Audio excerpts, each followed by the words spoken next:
Hello, hi guys, how are you? Today we will discuss about Jinja and its functionalities and variables. Okay, so what is a Jinja? Jinja is a templating language. Okay, so it will provide a template, not the code. It will provide a templating which can be used by multiple purposes. Right? Generally, templating means what?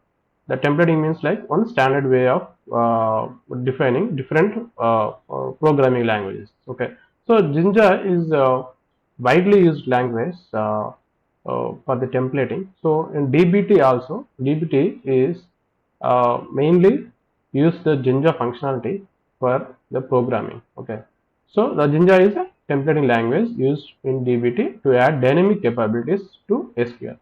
So when we write SQL, generally we write a static way of SQL, right? So, but if you want to provide more dynamic functionality in SQL, we can be use the Jinja, okay, and it allows for the creation of reusable code, conditional logic, loops, and variable management within our DBT project. Okay, so this is the main use of Jinja functionality. So there are three Jinja delimiters to be aware of in Jinja. So what are they? One is like curly braces, percentile, and curly. This is used for statements. Okay. So this performs any function programming such as setting a variable or starting for a for loop. So this will be used majorly for setting variables and for loops. And double curly braces. This is used for expressions. So if you want to write some any expression, it can be used. Okay. In the rendering, when you compare them, it will be replaced with the actual value. Okay, and the curly braces and hash. This is used for comments. This allows us to document our code inline. This will not be rendered in pure SQL that you create when you run the DBT compile or DBT run. Generally, the hash means it will not compile. It is just for the statements, comments. Okay, what code you are writing, so that we will be commented, or like we will for the more user readability purpose, we will provide this as functionality. And below are some examples. Like, so that the key concepts in DBT is, first thing is variables. So variable can be defined using percentile, set operator, tag, and referencing using double curly braces. For example, curly brace percentile set variable equal to some value and percentile curly braces. Here select my variable. So this variable here we are calling with the curly braces from my table.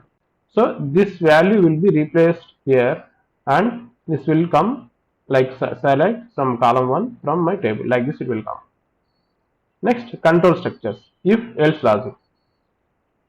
If see here, curly braces percentile if condition, then some SQL statement, else some SQL statement, end if, like this. And for loops, iterate over list of or dictionaries to generate repetitive SQL.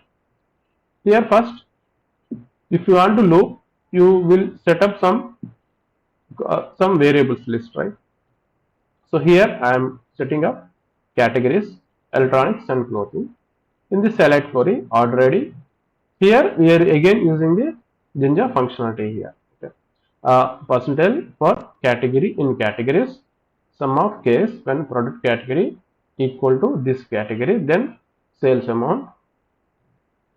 If not, loop dot last. This is a Jinja functionality. Jinja loop statements. We will go through this. What it is telling, like if the loop is going to the last, then end the loop. Otherwise, it will add a comment in that. We will see this in detail. Next, Jinja will be used in macros. Macros are reusable blocks of Jinja and SQL flow. Okay, so macros is kind of like functions in SQL. So the functions or macros will be reused in various models in DBT, similar to functions in programming. They are defined in .sql. Even macros also defined as .sql under macros directory. of your DBT project. So here you can see macro.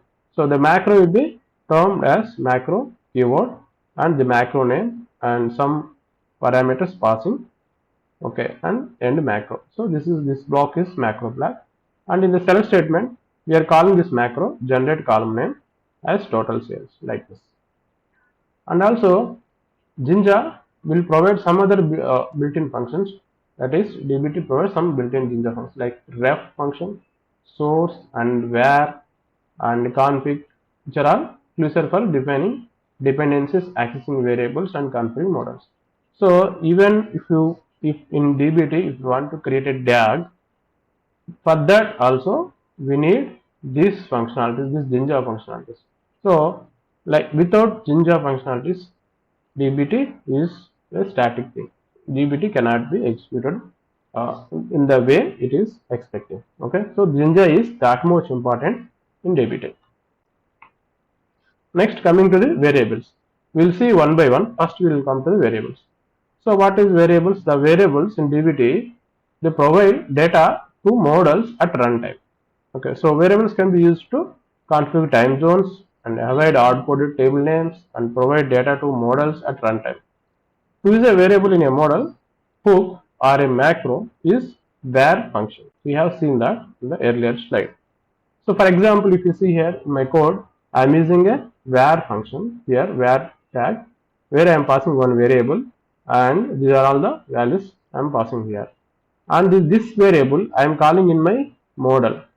Okay, here room types, here room type, right? So room types equal to var of var room types. I am calling like this in the using set function. And when I am running a job, either I can run the job without variables or I can run the job with passing variables. Okay, if I pass the variables in the runtime in the command line, these values will be overridden with the values which are provided in the dbt project.yaml file. So the ordering will be, first it will take the highest priority when we pass the variables in the command line interface. After that it will go to the dbt underscore project.yaml file. After that, if at all, if we defined any hard coded values like this in the model, that will be taken as a high priority after this priority. Okay, if both are not provided, then the project will take the variables will be taken from the dbt underscore project.yaml file.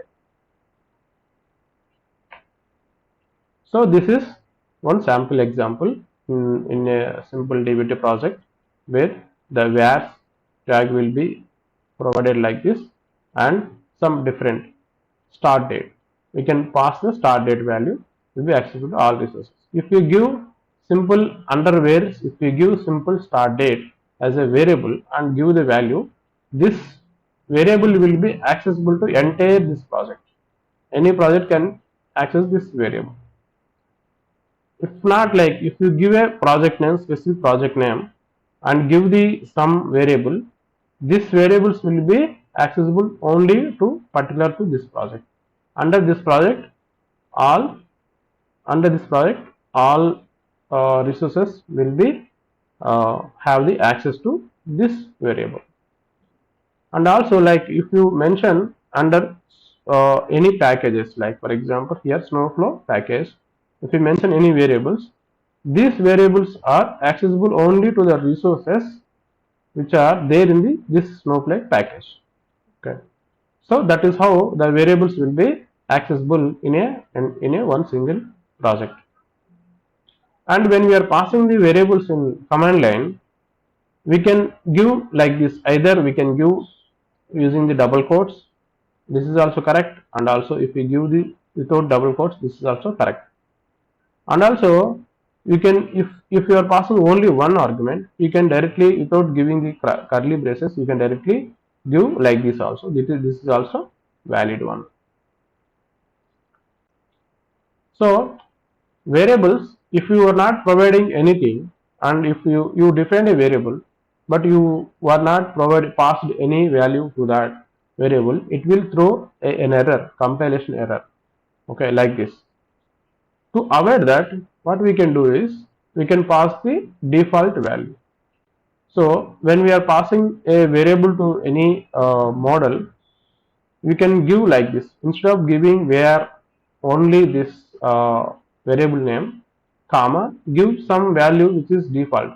For example, if you are not passing any value to this variable, the DBT will take the default value like this, okay, from this value, second value. So this is all about Jinja and variables. We'll go and see in practice. We have used the Jinja function like this. For example, if you give double curly braces in and a hash symbol, then it will not treat that as a SQL code, but it will treat as a single statement. For example, I am comparing this. You see here, it's stated as a some single statement. It is not treating this functionality at all. I will remove this. Let's see.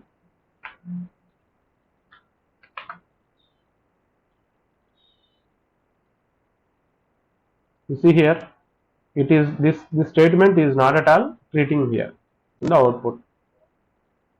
And also, like if you want to write the output in a separate line, you can use the /n, double curly braces /n. It will go to the cursor will go to the next line.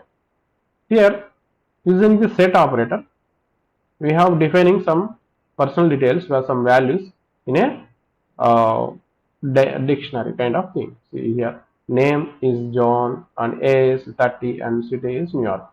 So when we are printing, we can print like this: name, then double curly braces. This is a variable dot name. That means this one. Variable dot age, this one. Variable dot. So this is a value key. This is a variable dot key value. Okay. So here name is John. So name John. Age 30. If I give age 35 and I compile, change it to 35. You see here, it is changed to 35. If I give a city, New York, India, and compile, so it is compiled to India. So like this, the variables, and using the Jinja functionality and using variables, it will be we can access the data in a dynamic manner. And also you can see several kind of examples. Here we have given key value pair, but here we are giving just simple list. Okay, here it is a key value pair, here it is a list example. This is so list. How we will print that?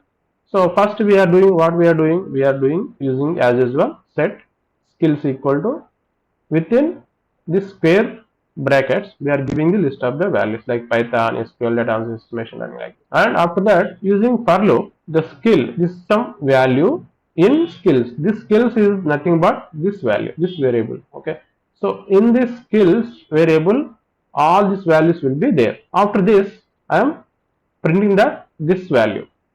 Automatically, this value means in the loop it will go one by one, Python, SQL, and everything. It will print everything. Okay.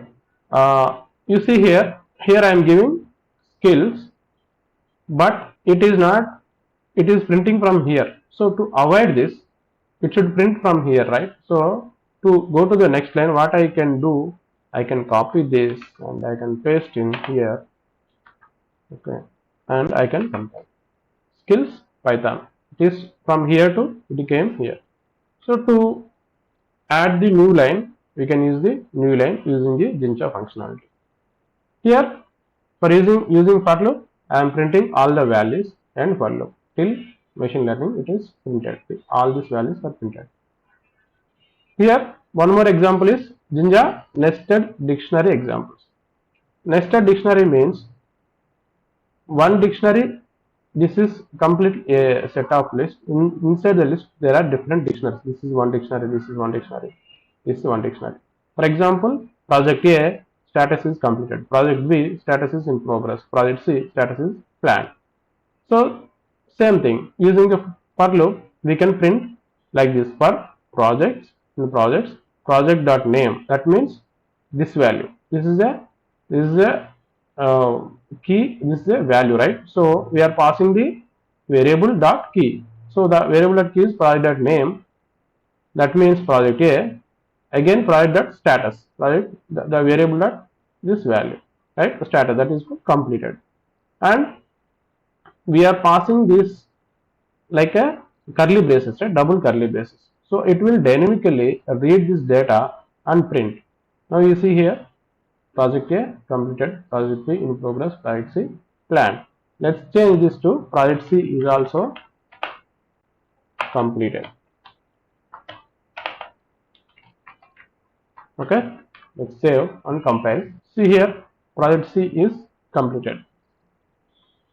And coming to the next, complex, some more complex Jinja dictionaries, like we are setting some variable where undergraduate equal degree. Inside this, again there is a under undergraduate, there is one more nested dictionary. Okay, so same thing like here also, postgraduate degree, MSc in data science and year in this one, right? So here how it will print, education per level, this is level and this is the details.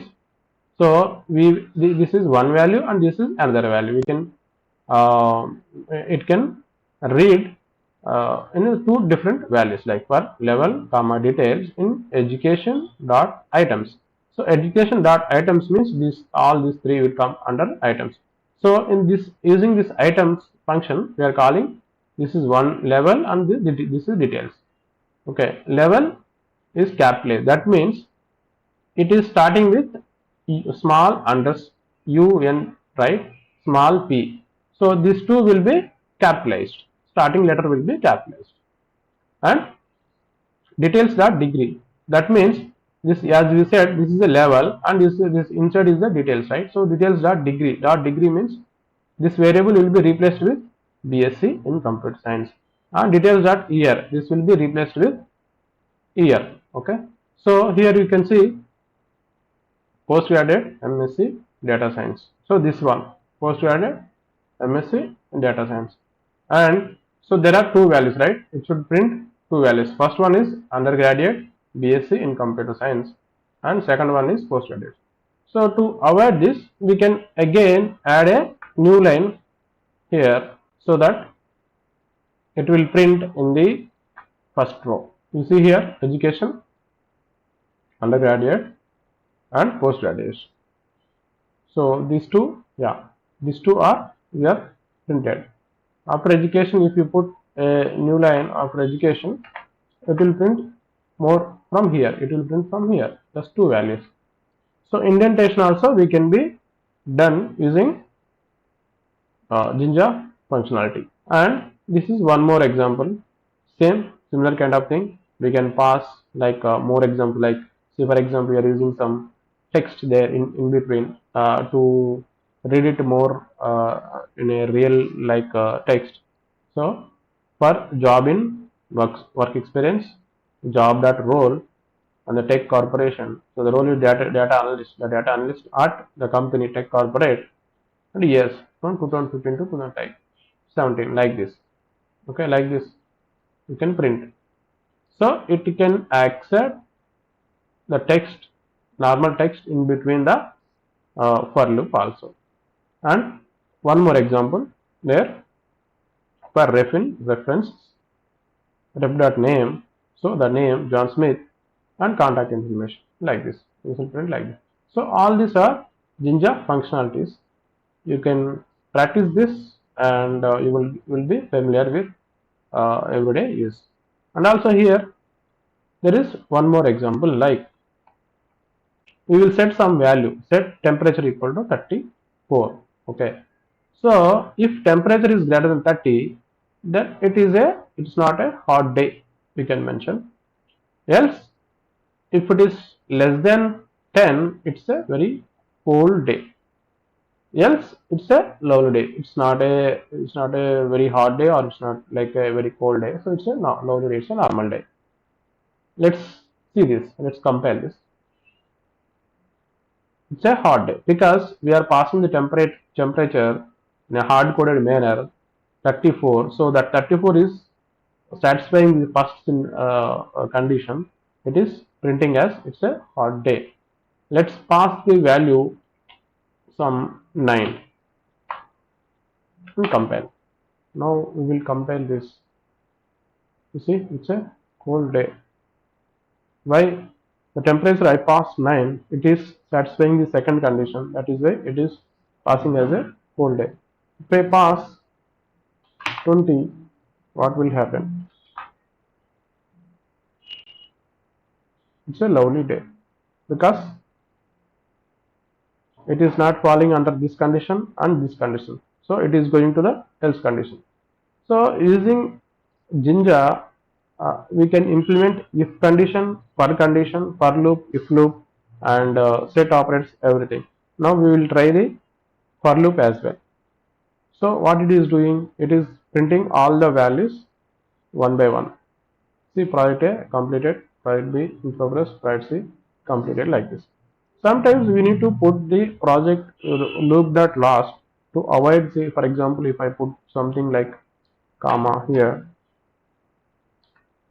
right, and if I compile, it will print, but it is printing to the last value also, right? So it should print only comma, this one comma, this should not print the last one, right? To make sure that it is not printing the last value, we can introduce loop that last. See here, the first, this is iteration number 1, so it is a first iteration, right? Correct. It's a, if the j equal to 1, it's a first iteration, and this is iteration number 2, so this is a middle iteration. So if it is not satisfying 1 and 2, it will go to middle iteration, right? Middle and middle, last one. If the j equal to 5, it's a last iteration. If j equal to 5, it is a last iteration. So like this we can implement if conditions, for loops in the using the Jinja functionality. Now we will see how we can implement the variables in the models. In DBT project.yaml file, we are passing this variable room types and different room types. We have shared room, hotel room, private room, entire home, and we are using that variable in a file called pivoted in orders pivoted. So we are doing a pivoting of this data. Let's see how the data is dim listing cleansed. So this is the table, you see. So the data is like this. Okay, listing ID, listing name, room type, post ID, price, and all. Now what we are doing is we are privating. That means we are taking only listing ID and we are taking only the sum of the prices based on room type, whether it is a private room or entire room or like a home, like that. Okay. And I am going back here. So the listing ID, from this table I am getting the data, and I am writing this table as a materializing as a table, and I am taking these variables and I am reading the data from this dim listing cleansed table, and I am writing a function. Here you can see I am using the for loop using the Jinja functionality, and I am doing the sum of case when room type equal to room type. That means this variable I am passing here, then price value as 0. So how this data will be outputted, we will see now. In the orders pivoted.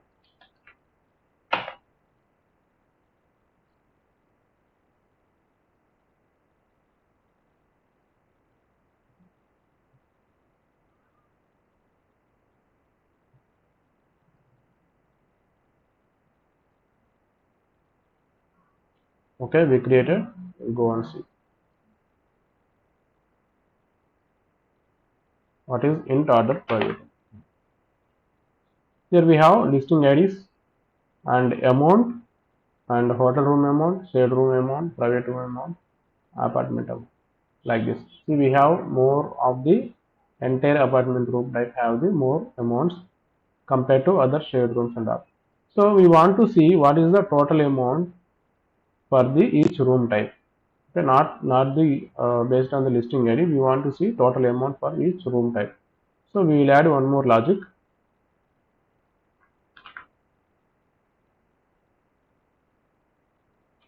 comma, one more logic, and this one is the final sum. Okay, saying that unexpected select. Okay, so from final, right, here we have to pass the close bracket.